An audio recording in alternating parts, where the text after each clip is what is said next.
नवा दिवस नवी कथा. एक सुंदर अशी कथा सांगणार आहे. कथा ही महाभारतामधील आहे. कौरव आणि पांडव या दोघांमध्ये काय सुरू होतं? युद्ध चालू होतं. कुरुक्षेत्रावरती घमासान युद्ध चालू होतं.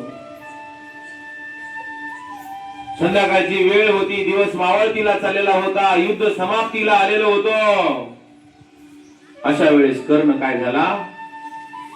घायाळ झाला होता. बाणानं छडणी झाला होता आणि मरणासन्न अवस्थेमध्ये कुरुक्षेत्रावरती पडलेला होता. त्याच्या शेजारी असंख्य हजारो सैनिक. आजूबाजूला कोणाचा पाय तुटलेला युद्धामध्ये, कोणाचं मुंडकं तुटलेलं, कोणाचा हात तुटलेला, कोणाचं पोट फाटलेलं, काही मेलेले, काही मरणासन्न अवस्थेमध्ये असलेले, काही विवळत होते, काहीचे प्राण गेलेले होते. तसा कर्ण सुद्धा मरणासन्न अवस्थेमध्ये होता. त्याच्या शेजारी एक सैनिक मरून पडलेला होता आणि त्या सैनिकाची बायको आणि एक लग्नाला आलेली मुलगी त्या सैनिकाच्या जवळ आली. सैनिक मरून पडलेला होता आणि त्या मेलेल्या सैनिका जवळ जाऊन त्या बायकोने त्या सैनिकाला उचललं आणि म्हणाली, अहो तुम्ही आता आम्हाला सोडून गेलात. आता माझ्या घरातला, आपल्या घरातला प्रपंच कसा चालणार? घरामध्ये पैसा नाही. मुलगी लग्नाला आलेली आहे. मुलगी उपवर झाली. मुलीचं लग्न करायचंय. घरामध्ये तर पैसा नाही. तुम्ही आता आम्हाला सोडून गेलात. आता कसं होईल माझ्या मुलीच्या लग्नाचं?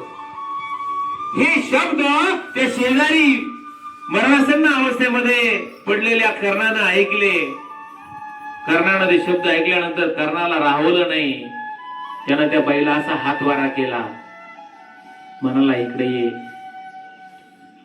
ती बाई जवळ आली. कोणाच्या?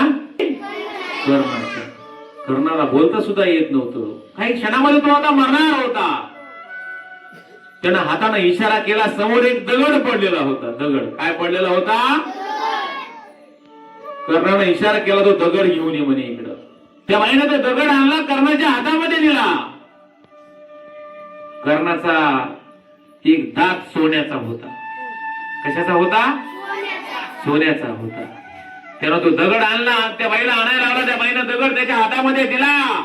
कर्णानं हातामध्ये ते दगड घेतला. सीन झालेला कर्ण, पण हातामध्ये तो दगड घेतला आणि खाड दिशेने स्वतःच्या दाढावरती, त्या दातावरती मारला. कोणत्या दातावरती? सोन्याच्या. आणि तो सोन्याचा दात आपल्या हातानं काढला आणि त्या बाईच्या हातामध्ये दिला आणि म्हणाला, हे माते, आता हा माझा सोन्याचा दात विकून काय कर, तुझ्या मुलीच्या लग्नाला काय होईल, ही मदत होईल, ही याची पैसे होतील. आणि कर्णाने काय केलं? आपला प्राण सोडून दिला. कर्ण मृत्युमुखी पडला. काय असावं रे याच्यापेक्षा दानशूरतेचं, दायित्वाचं उदाहरण काय याच्यापेक्षा मोठं? शेवटी मरताना सुद्धा कर्णाने आपला सोन्याचा दात त्या बाईला दिला. थोडी दानत आहे आज कोणामध्ये? काय बोध घ्यायचं या कथेतून? अरे माणसाने दानशूर असलं पाहिजे. आपण स्वतःच्या घरातला काढून द्या म्हणत नाही रे. जे जास्तीच आहे ना, ज्यांना गरज आहे ना, जे दीन असतील, दलित असतील, दुबळे असतील, भुकेलेला अन्न द्या, तहानलेल्याला पाणी द्या. बरोबर आहे की नाही? आमचे नाना पाटे तर खूप सुंदर सांगतात बघा. देवाने आपल्याला 2 हात दिलेत. या ओंजळीमध्ये मावेल ना, ती ओंजळ भरल्यानंतर ते काय होणार आहे?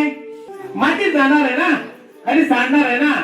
मग आपली ओंजळ भरल्यानंतर आपण दुसऱ्याला दिलं पाहिजे, नाहीतरी ते कुठं जाणार आहे? मातीत जाणार आहे. म्हणून आपण काय केलं पाहिजे?